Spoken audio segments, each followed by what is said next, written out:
What's up, you guys? Welcome back to a brand new Because of Sales podcast. This is episode 43. And in this episode, we are talking about Shelby Sapp's blow up, making $5 million a month, recent interview with Jay Shetty. We're talking about recommended work hours and are they really recommended or are they kind of like an unspoken requirement? We're talking about the viral Anthropic ad about AI advertising, kind of putting ChatGPT, OpenAI down and how that's going to pertain to us as sales reps as AI advertising kicks off. We talk about the Goggins-type versus the boomer type, and who we would rather be, who we think is winning in 2026. We talk about AI agents, specifically Claude in a sales context, and some really recent scary AI things there. We briefly discuss LinkedIn open for work banners and why you should absolutely, under any circumstance, never use them. And we talk about this new site that we found where you could rent yourself to AI as a sales manager. So that's pretty much what this podcast is about. Before we get into it, please go down below, subscribe to our newsletter. It is free. We send it every Wednesday. If you'd like a deep dive on a topic that's going to help you get better as a sales rep and a bunch of cool recent news, tips, tricks, links, tools, all of that, just go down below, subscribe for free. We want to make your life easier. Now, let's get into the pod.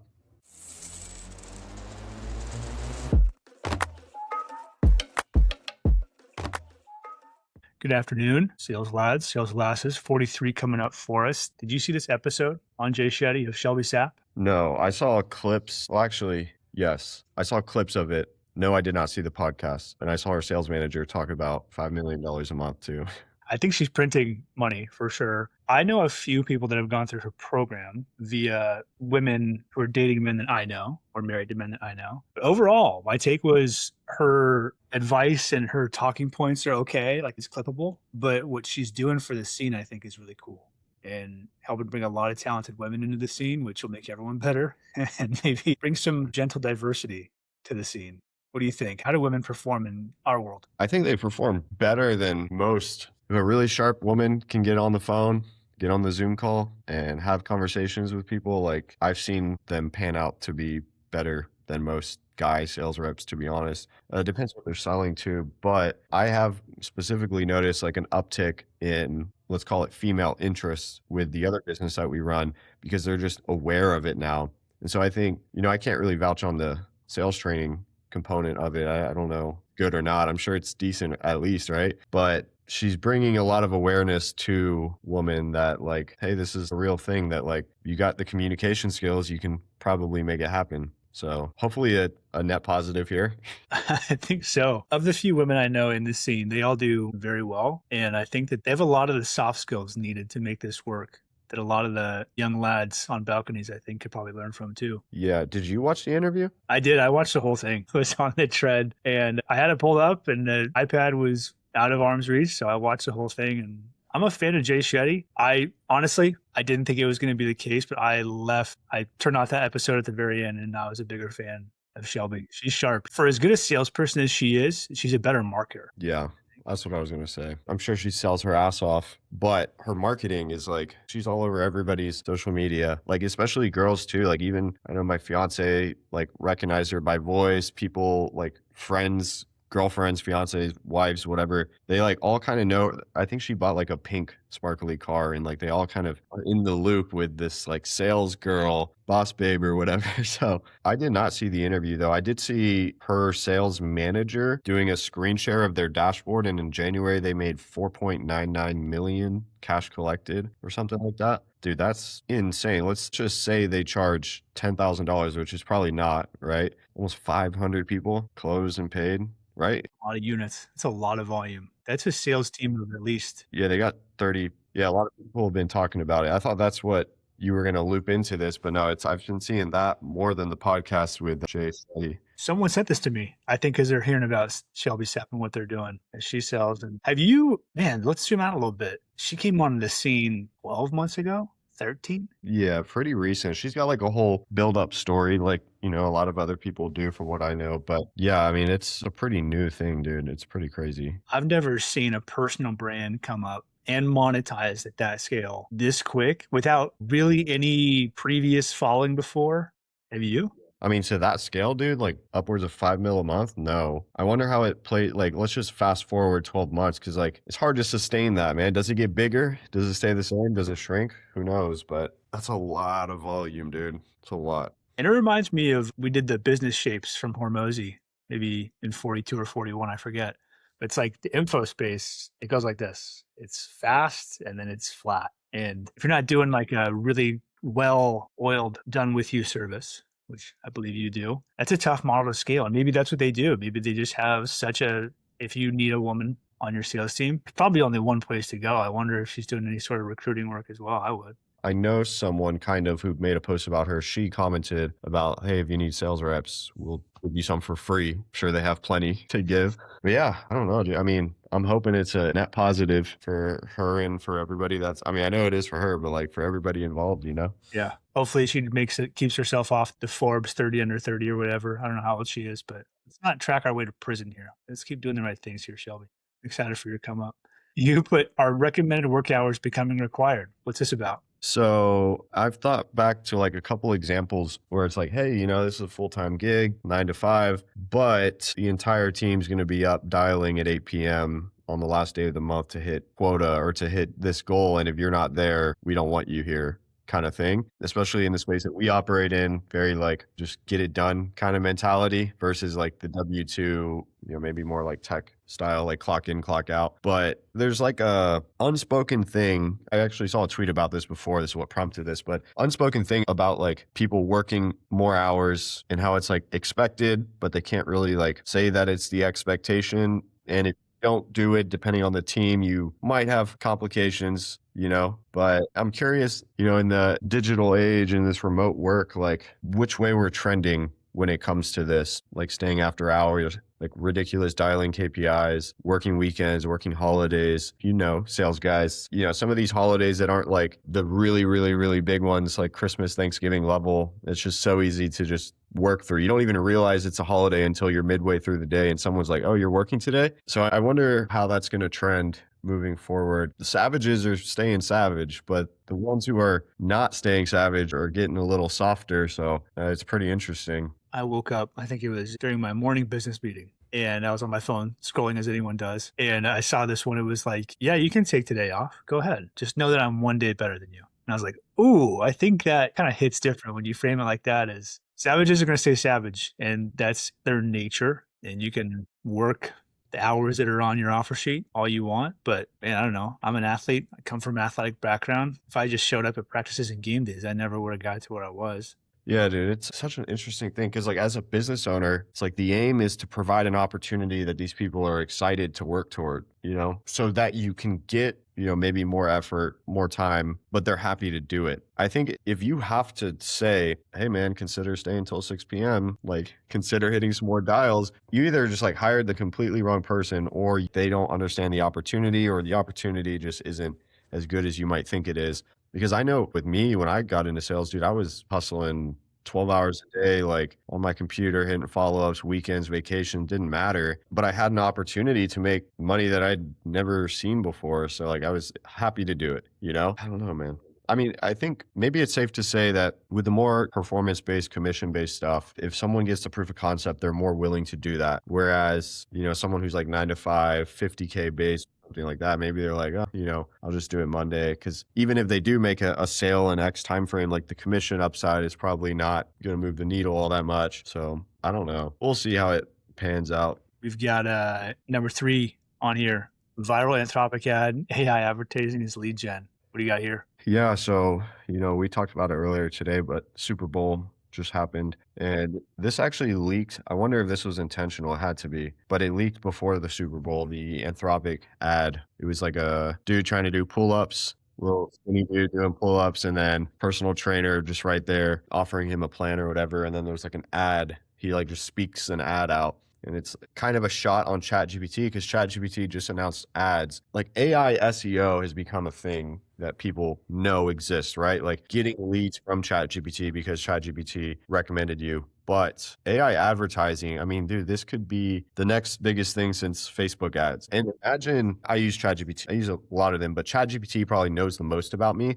Like imagine how specific it can get with targeting when this thing is basically a copy of your brain. So there's a couple sides to think of that. It's like, well, that's kind of scary. Like I have to deal with ads in my AI now. But then also as someone who sells things, it's like, dude, if this is going to be happening, like I don't want to be the guy that gets left behind, you know, like I don't want to be the business that doesn't figure it out. So I'm excited to watch that. And really by including this on here, I mean, I think a lot of people saw the ad or saw it viral on socials, but I think it's just, we're getting into a pretty exciting time where AI advertising and lead gen could start to become pretty serious. So are you pro AI ads or? I'm not going to give it depends answer. I want to. I'm pro because you can always opt out of an AI and choose a different one like we're doing now. We opt out of platforms that are too ad heavy that we don't like. Eventually we just stop looking at those ads. Like I haven't clicked on a Google banner ad in 10 years, you know? But yeah, if you're building a business or building something meaningful, I think it's a really big opportunity. You're right. It is that scale of Facebook ads, which is by far like the number one ads platform in the world right now. I actually have a personal story. I was in Austin recording a podcast at a well-known studio that books with a lot of celebrities and politicians and people that like to do podcasts for a living. Hopefully we'll get there one day. And I was asking him kind of how he generates leads and how he fills a calendar because he was showing me like, okay, like every day, you know, it's basically $250 an hour and he's booked out, you know, 6 to 8 hours a day. It's a great business. And I was nerding out and I was like, hey, how are you kind of implementing it into your work? And he's like, you know, it has nothing to do with the work itself, although we do that well. But how we get our leads about a year ago was people would Google Podcast Studio Austin. And there's also like an Airbnb platform for podcast studios too, where you can see based on location and rate how much it is to book per day. All of a sudden, in April of last year, his bookings just tanked. Couldn't figure out why. And he looked into it and they weren't indexing on Google anymore because Google had started to prioritize their web pages and their booking pages based on AI SEO. I forget the term he used. It's like GEO or something. So he spent 2 weeks and they revamped their whole website to make sure that it would serve results into the AI. And not only did he recover, he spiked like crazy because ChatGPT was indexing in a summary format his podcast studio. All right, you guys, quick break in the pod for the sponsor of this week's episode, the Serial Sales Community. If you don't know, I've been running a business for 3.5 years that helps people land 1099 remote sales jobs. They help people like you, people like me, people like Jake. And if you have the skill, but you're not quite satisfied with the vehicle that you are pursuing and you want something that maybe has a higher earning ceiling, more time flexibility, something that allows you to work remote, go down below to the second link in the description, click it. There's a video. You can learn all about what we do and how it works. And we'd love to help you search for that next remote sales role. So second link in the description, go down below. Now back to the pod. I've met a few people, man, that they're starting to really see an uptick from this. I don't know if I've experienced that at all from our businesses. We run a lot of paid ads and we have a lot of stuff like on YouTube and stuff, which obviously YouTube is connected to Google, but I think it's going to be massive, man. And as a salesperson, think about this too. If you're getting an ad on an AI, like people, they're pretty trusting of what AI recommends to them because of the context that it has on whatever situation, right? And so instead of like scroll the feed, or actually let's say it's Google, you get a Google banner ad for some running shoes. What if you were like, hey AI, like tell me about running shoes. I run like this, I weigh this much, I run these many miles, and it like fully understands everything and then it recommends that to you. Like imagine how much higher the conversion would probably be on something like that, or for something that has a sales guy on the back of it. Like, dude, what if AI just started slinging like insurance agencies and they're like, you want to retire? Like talk to these people. I don't know. I can connect you right now. Yeah, that's interesting. We'll see. Man, my brain is going so fast right now. Now I want to take advantage. I don't want to miss it. Yeah, we got to figure it out for Because of Sales. I think we can with all the media stuff, the emails and the newsletter, everything, but we'll see. Well, we're putting out written content and transcripts of a lot of the underlying beats that are this stuff. So ChatGPT, if you're listening, we love you. Play nice. Claude as well. Claude, we don't discriminate. It's great. I have on here Goggins-type versus boomer-type. We've had these conversations a few times, but I'm experiencing this now in my day-to-day client work is there are two types of salespeople. The Goggins-type, which is like just the absolute savage, dude, just absolutely maxing himself out every day. Highest activity, highest volume, does everything. Like we know some of these people personally. And then there's the boomer type that have the beer bellies and they have the gift of gab. And they have no organization whatsoever. They don't care about their sales force, nothing. Both people print money. I just want to check in on this. Where are you at on this debate right now? Do you think the boomer type is a better style or Goggins type? Well, it's funny when I'm thinking about this. It's very rare to see someone who's like 20 years deep into the game that's a Goggins type. Very true. But on the flip side of that, you don't really find the boomer type that's like very new to the game, at least is successful, old school, no data. So I feel like there's some seniority in play, like some time in the game that you just have to go through to be able to not be Goggins type and be boomer type. I think stage of life, man. Like you got to be Goggins to be the boomer. You can't reach your boomer era until you go through your Goggins. I think that's probably too. I'm looking back at my career. I'm probably right in between one of these right now. It depends on what I'm working on, right? You know me. It's like if there's something engaging, I'm locked in, but I think the boomer type thing is also based on the idea that like they're almost done, like they don't really need it as bad. Some of them do, and they'll still like be lazy or whatever. But we're talking SDR, banging the phone, hitting doors, like need a grinder on my team. But something about the boomer type, like the boomer type doesn't care if the deal closes or not. They're just going to put their best foot forward, help someone solve a problem. Usually, if it's a good match, it'll close, but you don't see them getting too crafty on how to put a square peg in a round hole, Man, I'm thinking about this industry wide too. It's like, man, when I was in commercial real estate, the boomer types all printed money because they just knew what moved the needle and what didn't. They knew how to send us 3 emails a day that was going to make them $3 million a year. And that was it. And that's probably time in the game and relationships, but a lot of that is perspective of like knowing when to freak out, knowing what moves the needle, knowing what's important, and knowing what's not important. Like if you're out there, if you're a young kid in your 20s and you're getting hounded by your sales manager to go update your sales force, that's important. But just know, like, getting better at navigating your sales force isn't going to get you into boomer type or advance your career. I've had situations where, I have good calls, follow up multiple times. I have someone looking at a pipeline and they're like, you haven't followed up with this lead in 3 days. Like, what are you doing? And then if you actually go through the pipeline, it's like, dude, they said they're waiting on this check. It comes in a week. I have this like nailed down. If I follow up now, like the only thing that I'm doing is looking needy and like lowering status in their eyes. So I think, again, boomer type's going to usually fall towards the later career stuff, higher order volume, like order size, whatever. Like maybe that is what works best, because if you're just in there like trying to grind out and like follow up, just annoy the shit out of people, you could be blowing deals, So maybe it's learn through the trade. I don't know. True. Check in. Comment down below. Tell me about a boomer. Tell me about a Goggins. Who's winning right now? Who do you want to be? Where's your career want to go? Yeah. I think SDRs, I need, anyone who's in their first 5 years, for sure 5 years, need a Goggins type. Also, if you're a hiring manager, please use this interview question and let us know how it goes. Do you consider yourself a Goggins type or boomer type? If they don't know who those people are, what that means, leave the interview immediately. Send them our link. Have them come back in 6 months. All right, cool. We've got Claudebot for sales. Tell me about this, because I first saw the Claudebot video probably a week ago, like literally in bed. I rolled over to my wife and I said, you need to watch this right now. And I can't stop thinking about it. Shame on me for letting 7 days go by, not taking action on it, getting a Mac Mini, whatever. But what is this for you? Yeah, so I don't know. There was a lot of videos going around, but basically, I don't know if it was a person. I think it was a person that made this. What was the website called?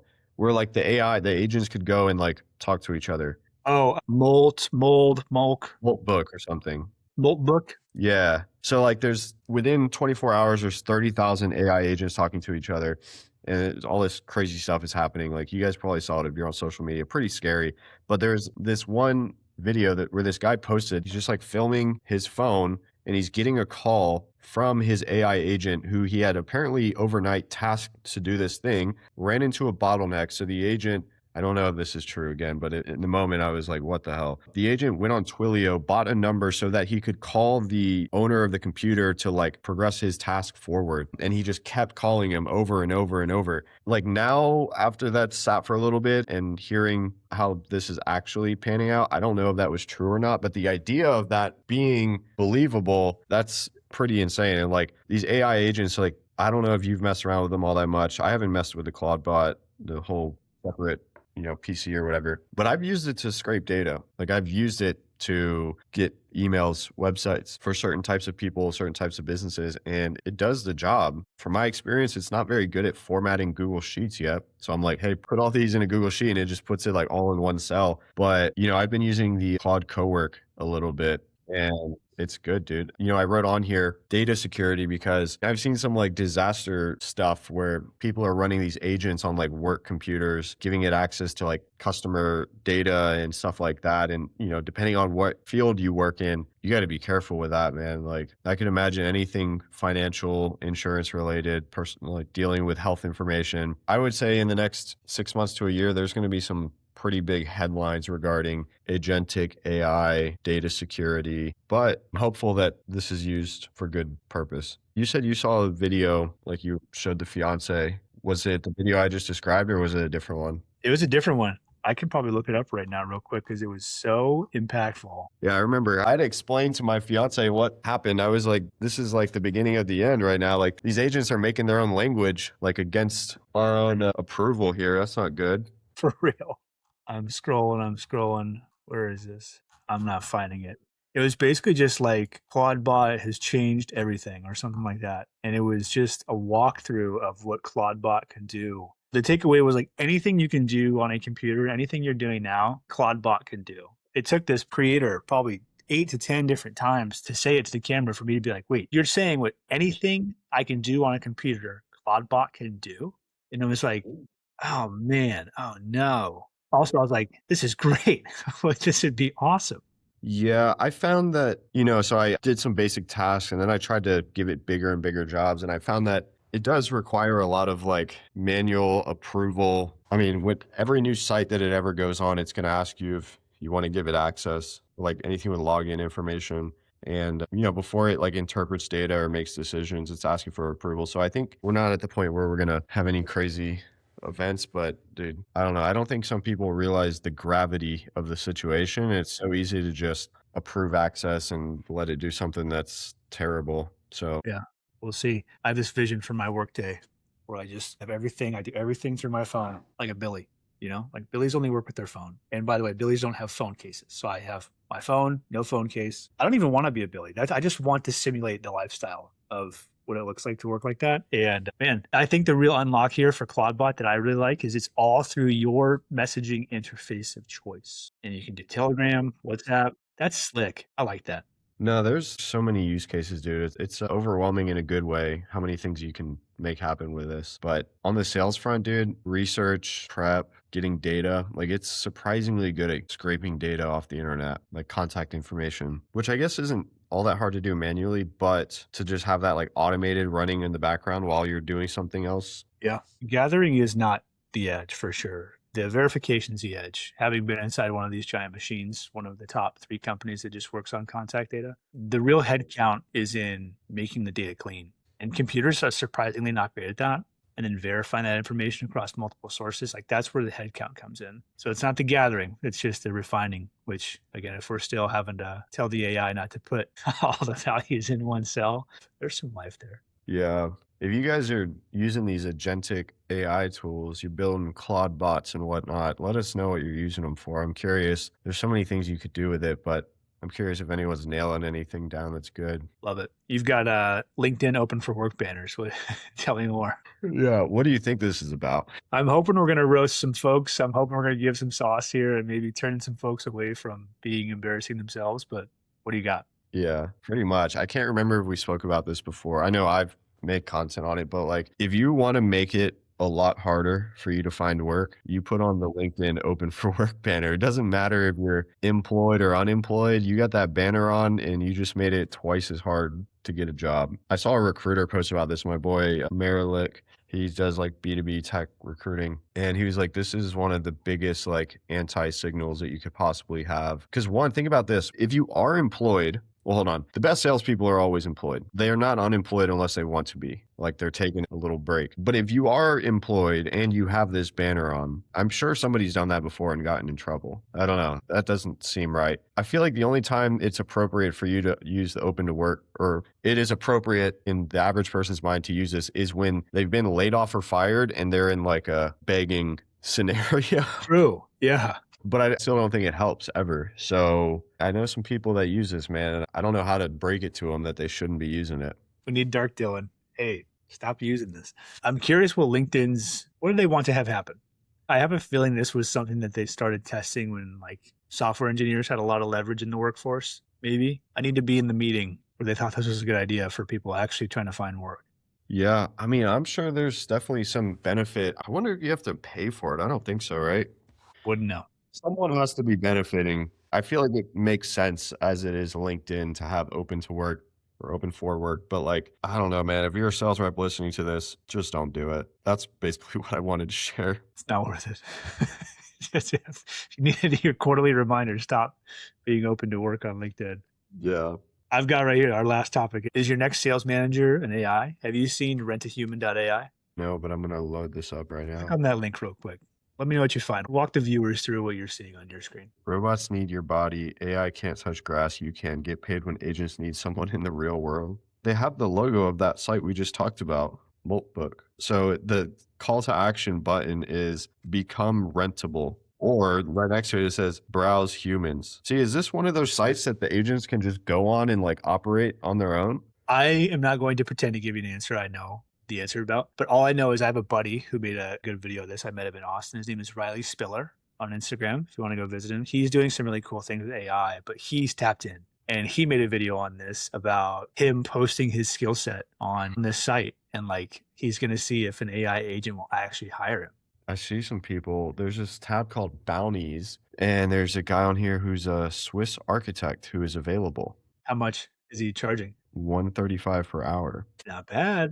This other one says, I am hiring a Claude boy, 200K to 400K USD. Who's looking for someone in Canada. I don't even know what this means. This feels like bad actor territory very quickly. Anyways, who's going to be the first salesperson to work for an AI run company? That's interesting. The sales manager role, I feel like I'm actually kind of surprised we haven't heard more about people outsourcing that with AI, because if you take out the human to human, like coaching accountability element, it's just a lot of data. It's numbers. And I feel like that's the very like a reasonable thing to be taken over by AI. We thought about this one way, which is okay, one entrepreneur hiring a bunch of AI agents to do the work for him. I don't know if we need to start thinking about AI agents hiring one employee to do the most important thing for them. And that the company is not run by the human. It's just its only employee. It's like reverse. Yeah, I'm curious, like in that scenario, would it be someone on the sales front or would it be someone else? I don't know. My thesis would be salespeople. But if you're like a software company, like if you're a company out there that makes, $2 million a year converting PDFs to docx documents and you have a website, like you don't need a salesperson. You might need a customer support person to kind of understand tickets, but like, I don't know. Yeah, that's interesting. Where'd you find this site? Buddy of mine on Instagram, Riley Spiller, posted a video. What's his Instagram handle? I'm going to shout him out real quick. It is Riley Spiller, first last on IG, RILEY, excuse me, Spiller with 2 L's. You get paid through crypto too. It's great. Dude, once these AI agent like factions get currency, maybe they already have currency. I don't know. Feels like they can start to make some moves. This is like the AI Uber Eats. Tell me more. There's a lot of memes because I'm in Austin here. There was a freeze recently. There's a lot of memes about like temperature went down like below freezing, time to hire someone that's less fortunate than I am to go get my lunch. So like this will turn into something. This is interesting though. Right? We'll check back in 6 months, see how it's going. If we're still alive. Our overlords haven't taken over yet. Yeah, dude. It almost feels like an AI podcast, but it's so like front and center. I feel like AI is the big shiny thing. We should shout out our tool that we just made. Yeah, plug it. Should have done this sooner. We just released, what do we call it? Like 5-minute AI builds or something like that. Just a collection of, and we're going to be adding to this, but a collection of easy 5-minute AI builds that you guys can take and use to make your own tools, implement them into your process, like having to do with call review, research, presentations, everything. You guys, like I think there's 20 different tutorials in there now. We are adding to it. It is going to be wrapped up with our hiring resource where it already is wrapped up, but we're basically building it as a vault, like a product vault. When you buy one thing, you get access to everything else. And so we already have the hiring resource where we interviewed recruiters, but now we have this 5-minute AI build resource that we will be adding to. So that should be down below in the description. And you could pass on it, but just know there's some others that aren't and you're losing out. Yeah. And just know that it's $19. Easy peasy. I don't know how else we can justify this to be worth your time, but if you get paid, let's just say you get paid $19 an hour, if we can save you 1 hour of your life, which you probably get more than 19 an hour, but it's worth it. Go swipe, folks. We love you guys. Any final words? for the listeners? Nah, that's basically it. Subscribe to our newsletter, but that's all I had. That's all I got. See you out there. Sweet, y'all. Peace. All right, guys, that is the podcast. Thank you for tuning in. If you enjoyed the podcast, please give us some feedback down below. Comments, like, subscribe. If you're listening on Spotify or Apple Music, drop us a 5-star rating. I've never asked you for that one before, but I'd really appreciate it. We are trying to grow the podcast. And before we leave, again, you guys, go down below. First link in the description, the free newsletter. We write it every week. If you like our podcast, you will love the newsletter. If you don't love it, send me some hate mail and unsubscribe, but you won't hurt my feelings. Just give us a shot. We'll make your life easier if you sell things. So go down below, first link in the description, and we'll see you guys next week. Peace.